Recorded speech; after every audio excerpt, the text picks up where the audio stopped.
sejahtera bagi kita semua. Kembali lagi dalam renungan harian kita. Mari Bapak Ibu kita memuji Tuhan. Kita katakan, Tuhan menetapkan langkah orang. Tuhan menetapkan langkah-langkah orang yang hidupnya berkenan kepadanya. Apabila ia jatuh, tak sampai tergeletak, sebab Tuhan menopang tangannya. Tangannya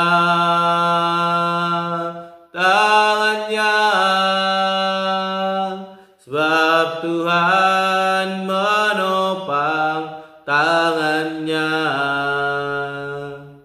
Apabila ia jatuh, tak sampai tergeletak, sebab Tuhan menopang tangannya. Amin. Mari Bapak Ibu kita membuka Alkitab kita dari kitab 2 Raja-Raja pasal yang ke-19 ayat yang ke-20 sampai dengan yang ke-37. Demikianlah firman Tuhan. Lalu Yesaya bin Amos menyuruh orang kepada Hizkia mengatakan, beginilah firman Tuhan Allah Israel, apa yang telah kau doakan kepadaku mengenai Sanherib, Raja Asyur telah kudengar. Inilah firman yang telah diucapkan Tuhan mengenai dia. Anak darah yaitu putri Sion telah menghina engkau, telah mengolok-olok engkau, dan putri Yerusalem telah geleng-geleng kepala di belakangmu. Siapakah yang engkau cela dan engkau hujat? Terhadap siapakah engkau menyaringkan suaramu dan memandang dengan sombong? Terhadap yang Maha Kudus Allah Israel. Dengan perantaraan utusan-utusanmu engkau telah mencela Tuhan, dan engkau telah berkata, dengan banyaknya keretaku aku naik ke tempat-tempat tinggi di pegunungan, ke tempat yang paling jauh di gunung Libanon. Aku telah menebang pohon-pohon arasnya yang tinggi besar, pohon-pohon sanubarnya yang terpilih. Aku telah masuk ke tempat permalaman yang paling ujung, ke hutan pohon-pohonnya yang lebat. Aku ini telah menggali air dan telah minum air asin, dan aku telah mengeringkan dengan telapak kakiku segala sungai di Mesir. Bukankah telah kau dengar bahwa aku telah menentukannya dari jauh hari dan telah merancangnya pada zaman purbakala? Sekarang aku mewujudkannya, bahwa engkau membuat sunyi senyap kota-kota yang berkubu menjadi timbunan batu. Sedang penduduknya yang tak berdaya menjadi terkejut dan malu. Mereka menjadi seperti tumbuh-tumbuhan di padang dan seperti rumput hijau, seperti rumput di atas soto atau gandum yang layu sebelum ia masak. Aku tahu jika engkau bangun atau duduk, jika keluar atau masuk, atau jika engkau mengamuk terhadap aku. Oleh karena engkau telah mengamuk terhadap aku, dan kata-kata keangkuhanmu telah naik sampai ke telingaku, maka aku akan menaruh kelikirku pada hidungmu dan kekangku pada bibirmu, dan aku akan memulangkan engkau melalui jalan dari mana engkau datang. Dan inilah yang akan menjadi tanda bagimu, hai Hizkia, dalam tahun ini orang makan apa yang tumbuh sendiri, dan dalam tahun yang kedua apa yang tumbuh dari tanaman yang pertama. Tetapi dalam tahun yang ketiga menaburlah kamu, menuai, membuat kebun anggur dan memakan buahnya. Dan orang-orang yang terluput di antara kaum Yehuda, yaitu orang-orang yang masih tertinggal, akan berakar pula ke bawah dan menghasilkan buah ke atas. Sebab dari Yerusalem akan keluar orang-orang tertinggal, dan dari gunung Sion orang-orang yang terluput. Giat cemburu Tuhan semesta alam akan melakukan hal ini. Sebab itu beginilah firman Tuhan mengenai Raja Asyur. Ia tidak akan masuk ke kota ini dan tidak akan menembakkan panah ke sana. Juga ia tidak akan mendatanginya dengan perisai dan tidak akan menimbun tanah menjadi tembok untuk mengepungnya. Melalui jalan dari mana ia datang, ia akan pulang, tetapi ke kota ini ia tidak akan masuk. Demikianlah firman Tuhan. Dan aku akan memegari kota ini untuk menyelamatkannya, oleh karena aku dan oleh karena Daud hambaku. Maka pada malam itu keluarlah malaikat Tuhan, lalu dibunuhnyalah 185 orang di dalam perkemahan Asyur, Keesokan harinya pagi-pagi tampaklah semuanya bangkai orang-orang mati belaka. Sebab itu berangkatlah Sanherib Raja Asyur dan pulang, lalu tinggallah ia di Niniwe. Pada suatu kali ketika ia sujud menyembah di dalam kuil Nisrok Allahnya, maka Adramelek dan Sarezer anak-anaknya membunuh dia dengan pedang, dan mereka meloloskan diri ke tanah Ararat. Kemudian Esarhadon anaknya menjadi raja menggantikan dia. Amin. Bapak Ibu saudara terkasih dalam nama Tuhan Yesus Kristus, kita kembali merenungkan firman Tuhan, dan saya memberikan tema bagi kita semua, yaitu tangan Tuhan melindungi orang yang bersandar kepadanya. Sekali lagi, tangan Tuhan melindungi orang yang bersandar kepadanya.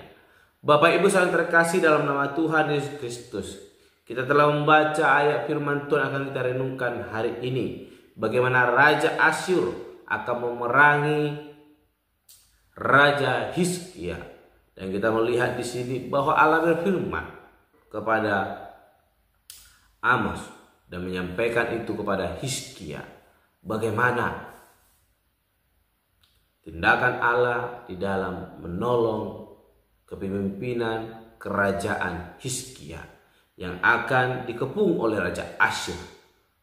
Namun ketika Hizkia berdoa kepada Tuhan, dan Tuhan memberikan jawaban, bahwa Tuhan telah mendengarkan seruan bahkan doa-doa Hizkia, sehingga dia boleh menyampaikan pesan itu, dan Hizkia boleh mendengar itu. Dan isi pesan yang boleh disampaikan Allah adalah suatu pesan yang luar biasa kepada Hizkia sebagai jawaban doa yang sangat dinantikan oleh Hizkia.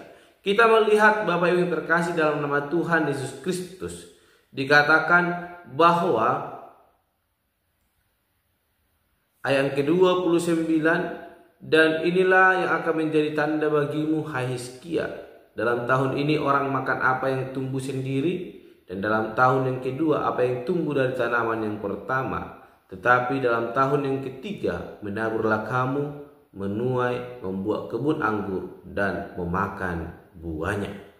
Bapak Ibu yang terkasih dalam nama Tuhan Yesus Kristus, ada janji yang begitu manis boleh disampaikan Allah kepada Hizkia, sekalipun mereka dalam kekhawatiran bahwa Raja Asyur akan mengepung mereka dan akan memporak-porandakan kehidupan mereka, bahkan kerajaan mereka.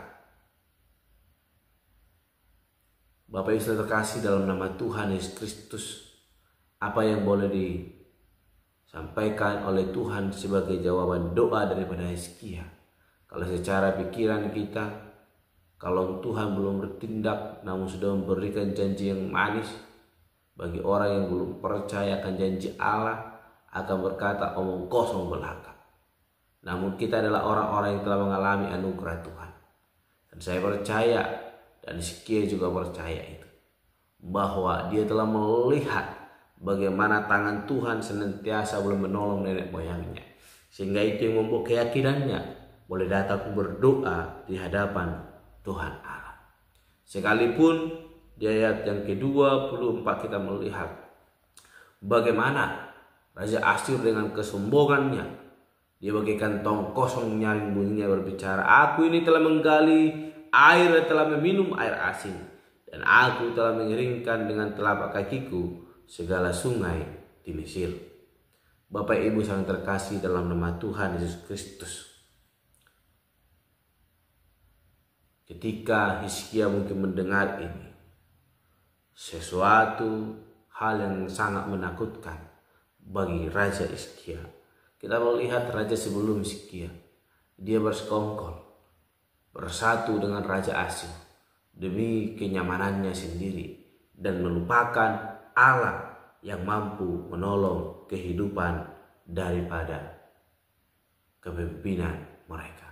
Kita melihat Raja Hizkia memiliki perbedaan. Dia berseru kepada Tuhan, menyerahkan seluruh kekhawatirannya kepada Tuhan, sehingga dia boleh tertolong. Kita melihat yang ke-28, oleh karena engkau telah mengamuk terhadap aku, dan kata-kata keangkuhanmu telah naik sampai ke telingaku, maka aku akan menaruh kelekirku pada hidungmu, dan kekangku pada bibirmu, dan aku akan memulangkan engkau melalui jalan dari mana engkau datang. Bapak yang terkasih dalam nama Tuhan Yesus Kristus, kita melihat bagaimana keangkuhan yang boleh disampaikan oleh Raja Asyur sebagai raja yang dapat menguasai, akan dapat mengepung bahkan mengalahkan Raja Hizkia. Dengan kesombongannya dia berbicara, namun kita melihat bagaimana Allah menjawab kesombongan daripada Raja Asyur. Tangan Tuhan boleh turut menolong, memberkati orang-orang yang bersandar kepadanya, seperti yang dialami oleh Raja Hizkia. Bagaimana Tuhan memberikan jawaban doa kepada Raja Hizkia. Dikatakan Tuhan bahwa Tuhan akan menaruh kelikirnya pada hidung Raja Asyur dan memberikan kekang pada bibirnya, dan akan memulangkan Raja Asyur melalui jalan yang ia tempuh. Dan kita melihat Bapak yang terkasih dalam nama Tuhan Yesus Kristus, kita melihat pada ayat ke-35, pada malam itu keluarlah malaikat Tuhan, lalu dibunuhnyalah 185 orang di dalam perkemahan Asyur. Keesokan harinya pagi-pagi tampaklah semuanya bangkai orang-orang mati belaka. Luar biasa pertolongan Tuhan boleh dinyatakan di tengah-tengah kehidupan Raja Hizkia. Ketika Raja Hizkia datang berseru kepada Tuhan dalam kesulitan yang ia alami, dia boleh mengalami pertolongan yang daripada Tuhan Allah. Dan ketika Raja Asyur dengan kesombongannya menentang bahkan melawan Allah, maka disitulah tangan Tuhan boleh turun bekerja, boleh melawat Raja Hizkia dan menghukum Raja Asyur. Dan sebagai kesimpulan bagi kita pada hari ini, ketika kita sungguh berdoa dalam setiap kesulitan, persoalan hidup yang boleh kita alami, maka tangan Tuhan akan turut memberkati kehidupan kita. Dan ketika kita boleh sombong di hadapan Tuhan, bahkan kita melupakan kekuatan Allah yang mampu menolong hidup kita, maka penghukuman itu akan datang menghukum hidup kita. Oleh karena itu, mari Bapak Ibu terkasih dalam nama Tuhan Yesus Kristus, tetap setia di hadapan Tuhan Allah. Jangan seperti tong kosong nyaring bunyinya, sebagaimana Raja Asyur dengan kesombongannya berbicara sehingga Tuhan menghukumnya.